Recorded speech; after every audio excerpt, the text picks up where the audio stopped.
And with that, I will pass it over to my colleague, Aaron Otan, Director of Research and Content. Thank you, Dylan.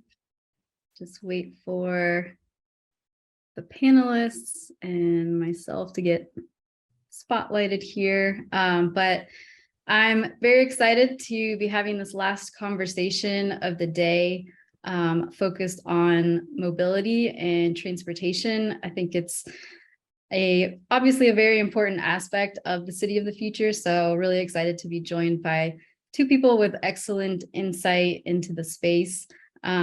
We've got Joy Gardner, the Executive Director of Empire Clean Cities, and Drew Higgins, Senior Director of Products and Services at CPS Energy. Thank you, Drew and Joy, for joining me today. Can y'all just give a quick intro and talk a little bit about your roles at your organizations? And Joy, let's start with you. Sure. Hi, everybody. Thanks so much for having me. Excited to be here today. My name is Joy Gardner. I'm the Executive Director of Empire Clean Cities. We're a 501c3 nonprofit and the designated U.S. Department of Energy's Clean Cities Coalition for New York City and the Lower Hudson Valley in New York. For those of you who aren't familiar with the Clean Cities program, we are a national program that's been around for about 30 years out of the Department of Energy's Vehicle Technology Office. There are about 75 different coalitions across the country, and we're all dedicated to reducing emissions and cutting petroleum within the transportation sector. So our organization provides a lot of reliable information, unbiased information on alternative fuels, including vehicle electrification, infrastructure, and just smart mobility choices overall. We also provide fleet coaching services. We collect regional data for the DOE, and we spend a lot of time really doing a lot of education and outreach on clean transportation in our designated regions. So thanks again, and excited to be here. Thank you. Drew? Absolutely. So Drew Higgins, Senior Director for Products and Services at CPS Energy in San Antonio, Texas. CPS Energy is the largest municipally owned gas and electric utility in the United States. We serve well over 1 million customers with gas and electricity. And the products and services role is focused on bringing innovation and technology to our customers, allowing them to take advantage of kind of the grid of the future. Much of my focus is on electric transportation, but we also do energy efficiency, conservation, as well as other products and services that allow our customers, once again, kind of take advantage of new technology opportunities to make sure that their resiliency is maximized and their efficiency is improved and their costs are minimized. Great, thank you. All right, let's get into our conversation here. So Drew, I know that, as transportation becomes more electrified, partnerships between cities and utilities are going to be really important. So can you talk a little bit about how CPS Energy is working with the city of San Antonio and maybe other partners to prepare for and encourage the adoption of different modes of electric transportation like EVs, e-bikes, and other forms of micromobility? Absolutely. So I'm going to get a little bit closer here to make sure everybody can hear me. We work hand in hand with the city. It's super important that our planning is kind of centered around the city's growth. And when you look at where the city is going, we're growing at all edges. I believe we're the largest in terms of growth city in the United States. Like, we have more people moving to San Antonio than even Austin on a daily basis. And so it's very important that we work hand in hand to make sure we maximize opportunities to our customers. This doesn't just include like electric vehicles. This includes e-mobility in total, including our metropolitan transit system known as VIA. We just want to make sure we maximize those opportunities for our customers. And so, what does that mean? What does that look like in like reality? Well, it means weekly meetings with our city Office of Innovation, monthly meetings with our Office of Sustainability. It means meeting with the city manager and his staff on what our plans are and how they work with the public, as well as city stakeholders like the city chamber. Essentially, we want to make sure we have every opportunity to collect stakeholder feedback and incorporate into our planning. This is no small feat, but it's critical. And so if you want to know what it looks like a lot of meetings, a lot. All right. Thank you for that. And Joy, your organization, Empire Clean Cities, is out there. You have several different projects where you're collecting data on electric vehicles from both fleets and individual drivers. So could you talk a little bit about that project and maybe highlight one of the two of the more interesting or surprising insights that you've found so far? Sure. So we have a few different data collection projects going on. First, all of the Clean Cities coalitions collect regional data. So the Department of Energy has a site called the Alternative Fuel Data Center, afdc.energy.gov, that I can drop a link in, where they have a number of tools that are populate a lot of the data that we collect, including station locators. And so each of us in our regions, if there is a station that's an electric vehicle charging station that's not responsive, we can go out and we can see what the issue is, or if it's still there, for example, and make sure that that station locator is continuously updated. Same thing with some of the vehicle and infrastructure cost calculation tools. We submit at least a couple times a year some costs for both vehicles, not only electric vehicles, but alternative fuel vehicles as a whole, light, medium, and heavy duty, and infrastructure as well, from some of our partners, so that we can populate those tools with real world data. And then we're also, Empire Clean City specifically in New York, we're part of two big EV data collection projects that are nationwide. The first is being led by a company called Energetics, and it's called EV Watts. And that one really focuses on collecting data from charging stations and light duty vehicles. And the second is being led by CalSTART, which focuses on medium and heavy duty EVs. So the purpose of both of those projects is really to get a comprehensive nationwide and recent report on the trends within EV usage in different use cases, duty cycles, different climates.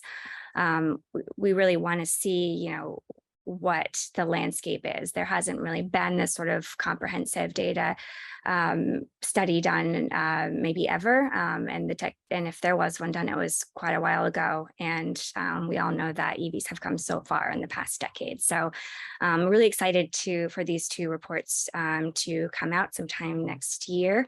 The hope really is to, track these trends and identify any gaps in the technology, so that we can, so the industry as a whole can make those improvements to make sure that EVs are working across different climates. They're working the same in the winter in, Minnesota as they are in the dead of summer in Phoenix. And so excited about that. The EV Watts dashboard is live, and I will drop a link right now for folks if you want to see it. There's a dashboard for vehicles, and there's a dashboard for charging stations. And so that gets updated regularly from our data partners. And for medium and heavy duty, that dashboard is still in the works. And so that should be dropping really soon. And so I encourage folks to follow our newsletter, and I can drop a link in that shortly, or you can follow along with CalSTART if you aren't already, just to see when that comes out in the next month or so. Data is continuously being collected. All data partners are anonymous, and the data is aggregated sort of in these regional buckets to track those trends. And so we're still sort of in the earlier stages. And so I can't make any sort of claims on what the findings are so far. There are some of the obvious things that a lot of us in the industry already know, about efficiency in different climates. When it gets a little bit colder, efficiency drops drops a bit. And so we're hoping that this kind of helps us to understand a little bit more about that, you know, and at what levels and what's the difference. Is there, you know, is vehicle X at this temperature operating better than vehicle Y? And then maybe there can be a little bit more research done to figure out why that is. You know, we have quite a few data partners, but more data is always better. And there are still some sort of gaps in the data that we're collecting. So I'll just use this as an opportunity to plug. If anybody has an electric vehicle that or a fleet that you work with that operates electric vehicles, we'd love to have you as part of the study. Again, the the data is completely anonymous, and so, you know, there's no way that they'll see that, you know, fleet A is operating better or worse than fleet B. You know, it gets sort of aggregated into this larger data set, and so, and the goal really is to advance the industry to make these vehicles operate a lot better for all of us. So I'll also drop my email in the chat as well. So if you have an electric vehicle fleet, or if you operate charging stations, you know, it could be public, private, it doesn't matter. We would love to have you as a data partner. Awesome. Thank you so much for that. That sounds like super interesting research. And will that report be public when it comes out? Yeah, it should be. The dashboard, the EV Watts dashboard that I dropped a link to is public and live now, and I believe the medium and heavy duty dashboard will be as well. So I'm not sure what the how the final report will be publicized, if it'll be on these individual websites or if it'll be on the Alternative Fuel Data Center, for example. But I do know that we'll be sometime next year, we'll be hosting some events where we do a bit of a deeper dive into the findings. So stay tuned for those as well. Great. Yeah, we'll definitely keep an eye out for those. Drew, so Joy actually touched on this a little bit when she was talking, but you know, as EV adoption increases, there's a need to increase the number of public charging stations and also ensure that they are working and available for people. So how are cities and utilities preparing to support that larger charging network? Yeah, it's actually funny that you mention it, because, you know, the SBD, which is a consultant for the automotive manufacturers, said a long time ago that there's this ratio. It's one level 2 charger for every 10 vehicles and one level 3 charger port for every 100 electric vehicles.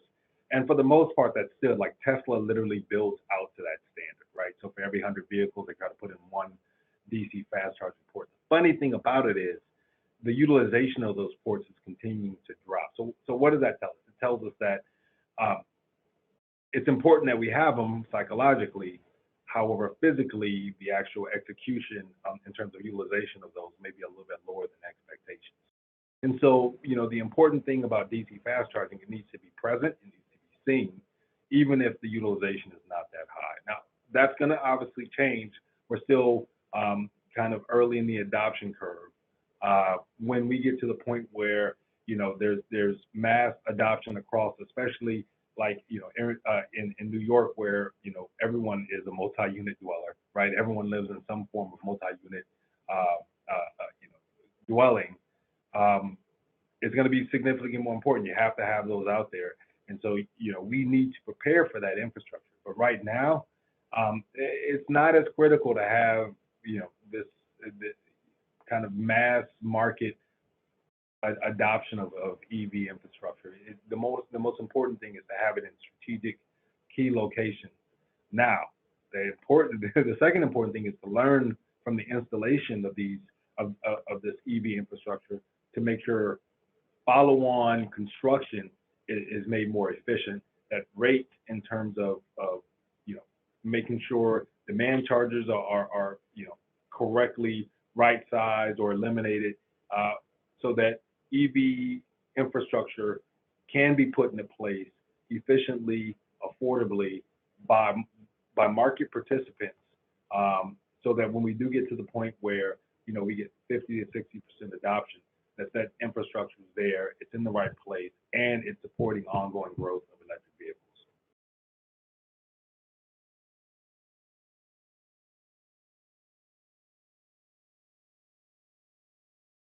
I'm sorry, we might have lost Aaron.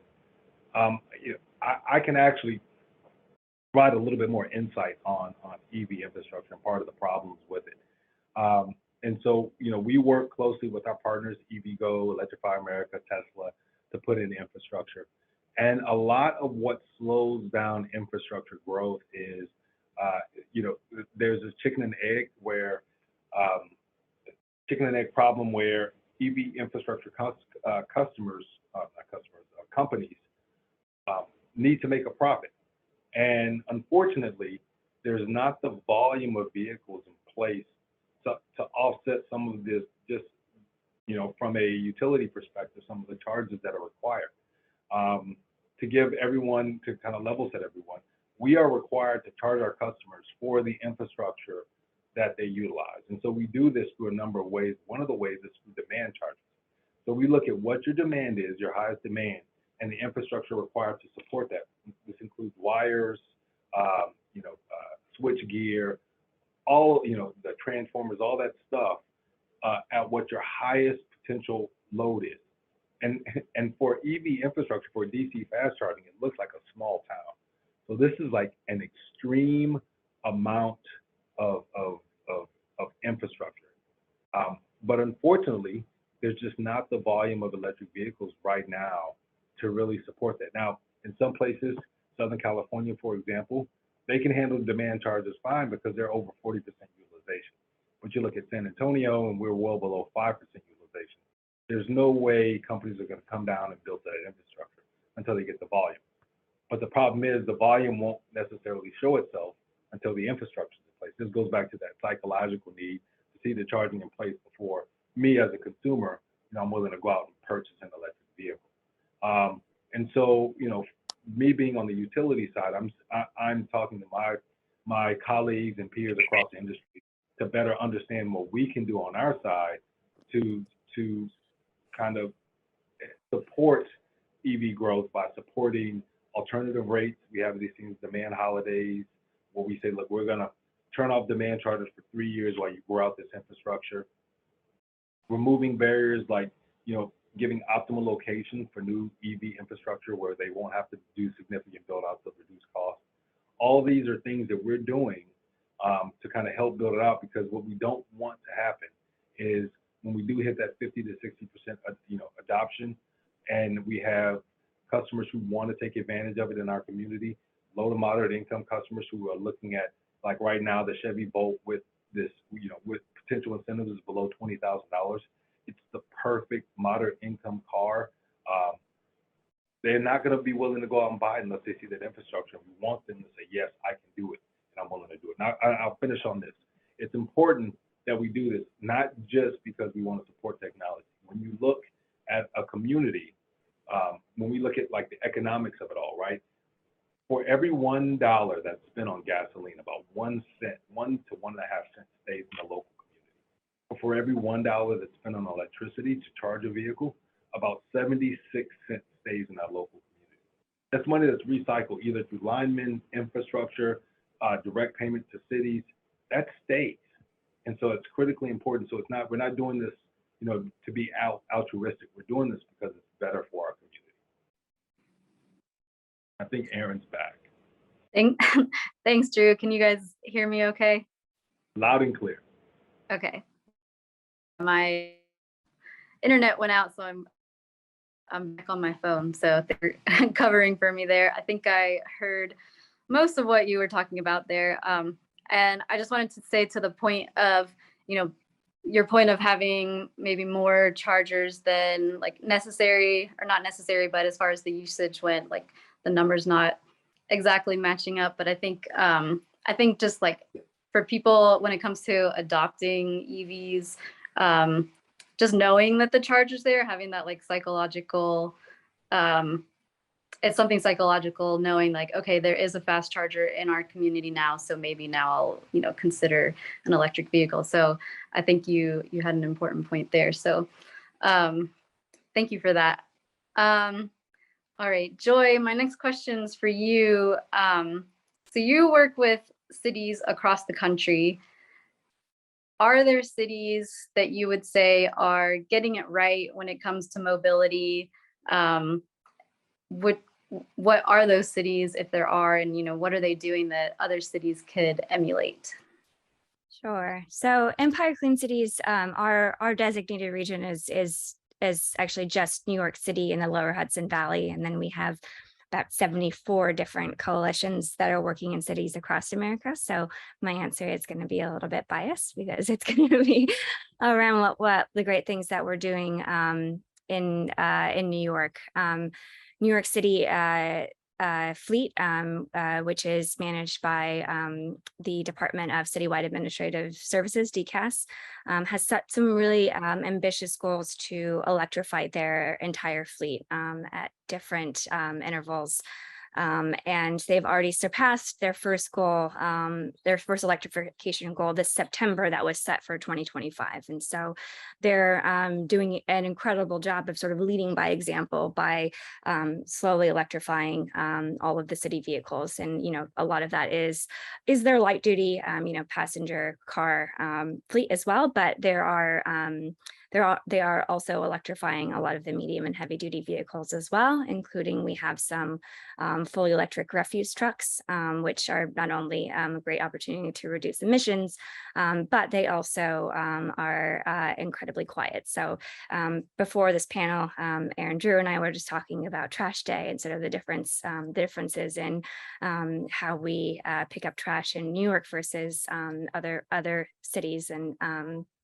And one key thing, I was just commenting on, how loud the vehicles are, but with an electric refuse truck, we really cut that noise in half, which is amazing, especially in a city like New York, when sometimes your trash pickup is in the middle of the night. So it does a lot to help reduce noise pollution.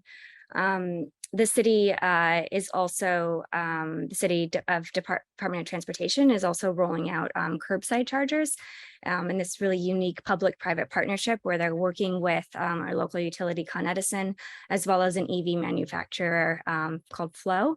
And so they spent a long time meeting with different communities, mapping out what the rollout of these charging stations will look like. So you make sure that we have proper coverage across the 5 boroughs, but also making sure that the charging stations are in areas where there is demand and where it's wanted, and also just letting people know that this is happening, and maybe it's not for the car you have now, but potentially down the future. So it's really future proofing the city.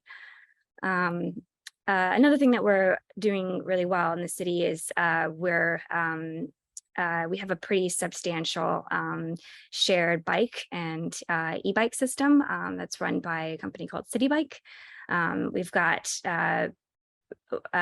pretty good coverage across the city. However, there's still these sort of gaps in where the stations or the bike availability is. And so I know that City Bike is working on, making sure that we're reaching those areas that are sort of designated transportation deserts, where, the walk to the subway or the nearest bus station is pretty substantial, and maybe car ownership is a little bit low. And so our organization, Empire Clean Cities, is actually part of a coalition of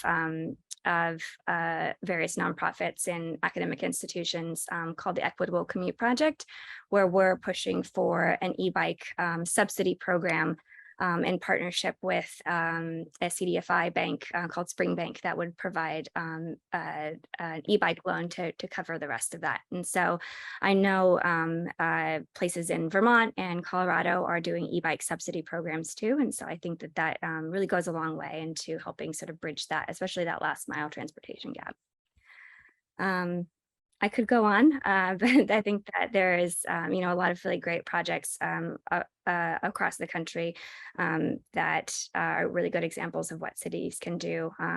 Again, on pushing people back to afdc.com, but there are afdc.energy.gov. There are some good case studies of different alternative fuel and including electrification examples in different cities across the country. So I recommend folks check it out. And if you have a case study that's not on there, contact your local Clean Cities Coalition and we'll make sure that we get it up.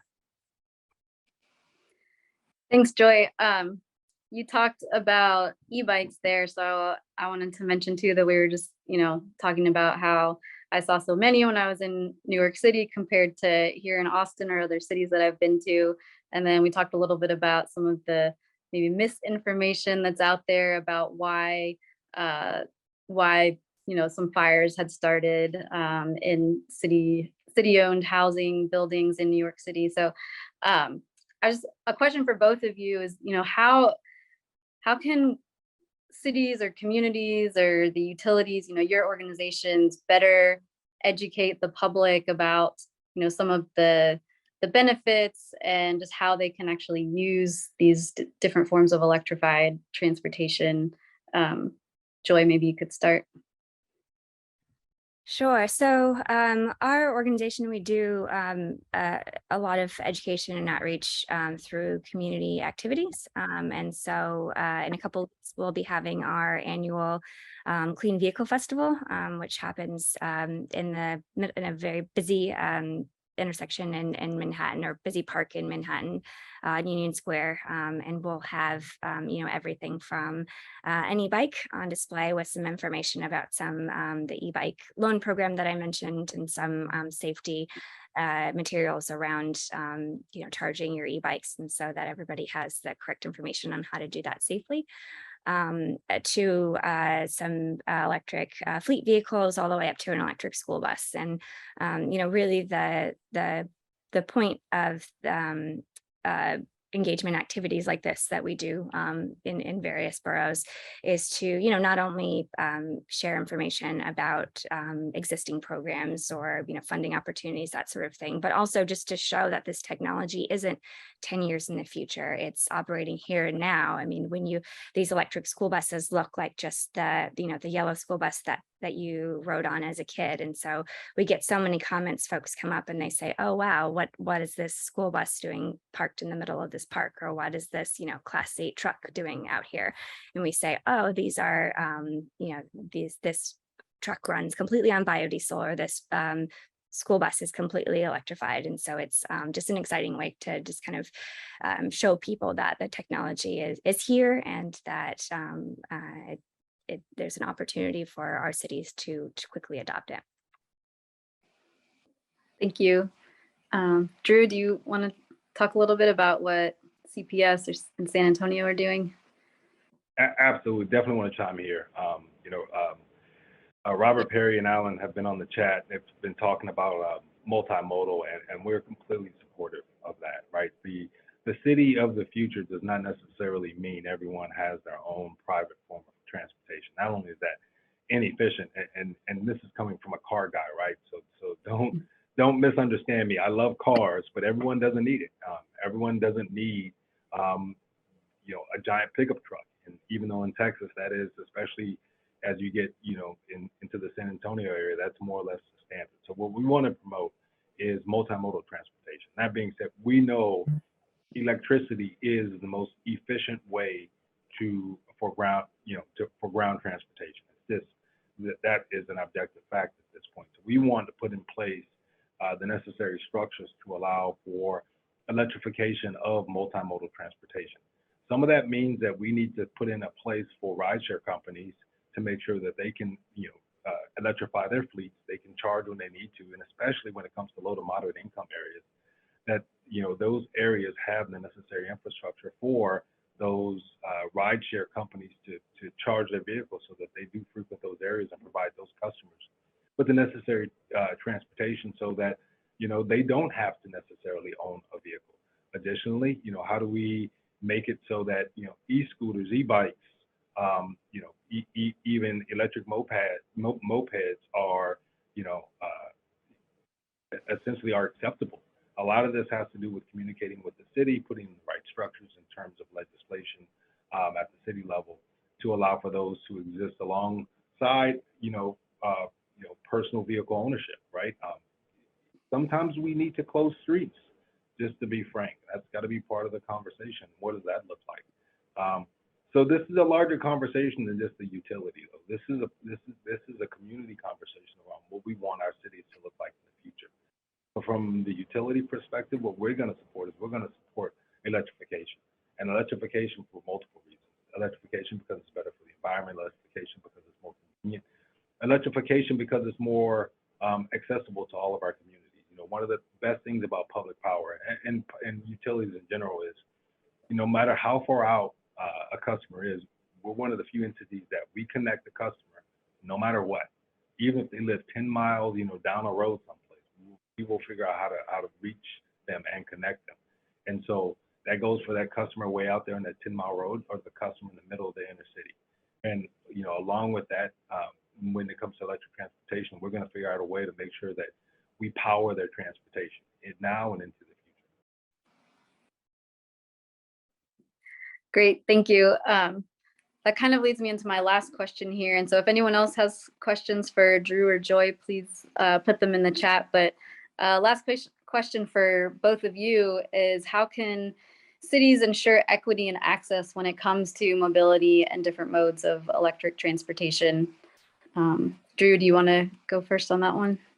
So can you kind of give me the question again? I want to make sure I heard it correctly. How can cities ensure equity and access when it comes to mobility and different modes of electric transportation? Right, so I was hoping it was an easier question, but that's fine.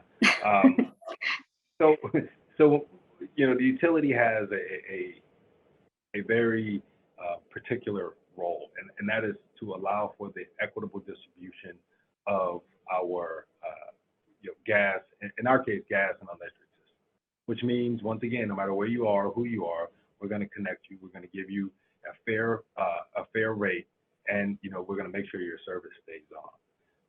The issue with transportation, especially electric transportation, we don't know where it's popping up. We don't know when it's popping up, and so we want to make sure, at least now, that we don't have to subsidize one part of our community on the backs of the other. And a lot of that has to do with the adoption curve. When you look at kind of, there's a book that came out, Blue Ocean Theory, and it had an adoption curve where you have these early adopters. Well, those early adopters are generally more well off than the rest of the community. Especially in San Antonio, we have a large percentage of low to moderate income customers. And so we saw it with the adoption curve. When you look at electric transportation, and even to some extent, other e-mobility applications like scooters, e-bikes, where it's all in high to moderate high income customers. If we were to go full in terms of infrastructure and support those would be subsidized on the backs of our other customers. So we want to be very careful how we manage this. The flip side of that is, the benefits for e-mobility, and particularly electric vehicles, is it does help the entire community out. It lowers emissions, especially localized emissions. And this is critical, right? A lot of times people say, well, if you're producing electricity with gas plants, it's not really doing a service. Well, I'm not even going to argue that point, even though it's wrong. What I'm going to argue is, at the very local level, the stuff coming out of the tailpipe of an internal combustion engine is extremely toxic. And it's at the local level. And so for every internal combustion engine vehicle we get off the streets, we're literally cleaning the air at that local level. And so while we will build infrastructure out to meet the needs of our customers in those, even the our higher wealth customers, we're going to focus on making sure that the infrastructure in an equitable manner is available for our low to moderate income customers. And so that means we're going to plan on putting DC fast charging in low to moderate income areas. We're going to put in level 2 chargers, at the street level, right? Joy mentioned, on-street charging. It's one of the things that has to happen. You have to put in ways to allow for the adoption of these new technologies in low to moderate income areas. And so, I'm going to take a step back and give you kind of the 50,000 foot view and say, yes, we have problems. Every distribution system operator has problems with the equitable distribution. That's natural. But if you focus on kind of the big picture, right, and the overall value to the community. We know that electric vehicles have the opportunity as a shiftable load, which electric vehicles are in every form, right, whether they're e-scooters or e-bikes or cars, electric cars and trucks. They have a chance to make the grid more efficient, which lowers the prices for everyone. Additionally, that's just additional load that also lowers the prices for everyone as you have a more efficient utilization of your overall grid system. And then finally, just from an emissions standpoint, electric vehicles are better in terms of air quality and emissions, so that helps everyone. And so even if we were to maybe, and I'm not saying we're doing this, I'm just saying, you know, maybe in our calculations are off, we do over subsidize one group over another. The net, the value is there to help out the entire community. So we still want to push down that direction. Even if we don't get it perfect, we don't want perfect to be the enemy of good. Thank you. And I don't think you've done it yet, so I'll go ahead and plug your event that you've got coming up on Saturday, where it's San Antonio Drive Electric, where anyone can stop by CPS Energy headquarters and check out different electric vehicles, learn about them, sign up for a test drive. So if you're in San Antonio or anywhere near there, go ahead and stop by. Thank you so much, Aaron, for the plug. You know, the theme is education. EVs are for everyone. And so if you're in San Antonio, please come by 500 McCullough Avenue downtown. Check out the fancy EVs. Check out the simple EVs. We're going to have them all there. Touch them. Don't kick them, but we'll kick the tires. But see what they have to offer. It's going to be a fantastic event. Thanks, Drew. Joy, do you want to close us out with some of your thoughts on equity access? Sure. Yeah, I mean, I would just echo a lot of Drew's comments, especially about, you know, perfect being the enemy of good, or just any sort of progress. And, you know, I think really engaging the communities that you're serving, making sure that there is equitable coverage. You know, a lot of times we'll see some gaps in how charging stations are rolled out, and so making sure that there aren't charging deserts. And, you know, and coming up with a plan to electrify. I know that the price point for a lot of electric vehicles might still be out of reach for some cities, or maybe a little bit scary at first. But, you know, as you come up with your plan for electrifying, because you should, and if it's right for you, and if it, you know, if your goal is ultimately zero emissions, but you know, there are so many other steps you can take on that path to zero emissions, or being carbon neutral or negative. You know, and there's anti-idling technology. There is you know, biodiesel that you can put in your diesel vehicles now to help reduce your emissions. And so there's a lot, and there's other alternative fuels too that you can start to utilize as you transition off of gas and diesel vehicles. And then also just making sure, keeping it not focusing solely on vehicles, because not everybody is a car owner, especially in some of the communities that are probably disproportionately affected by transportation emissions. And so, you know, thinking about your public transit and school buses, those can be electrified, or there are other alternative fuels that you can use to reduce those emissions. E-bike shared programs and e-bike ownership subsidy models, and those sort of things, to make sure that the folks who have been traditionally marginalized or disproportionately affected by emissions have access to some of the technology that others do. So that's it for now. Thank you. Great, thank you. Well, we're just about out of time, so thank you, Joy and Drew, for joining in this discussion today. That brings us to the end of our City of the Future virtual kickoff. Be sure to register for our in-person event coming up in January in Washington, DC. Sarah's putting the link in the chat there now. Reach out to anyone at Z Prime or our panelists with any other questions that you've got. And just thank you everyone for joining today. Have a great rest of your Wednesday. All right. Thanks, Erin. Thanks, Drew.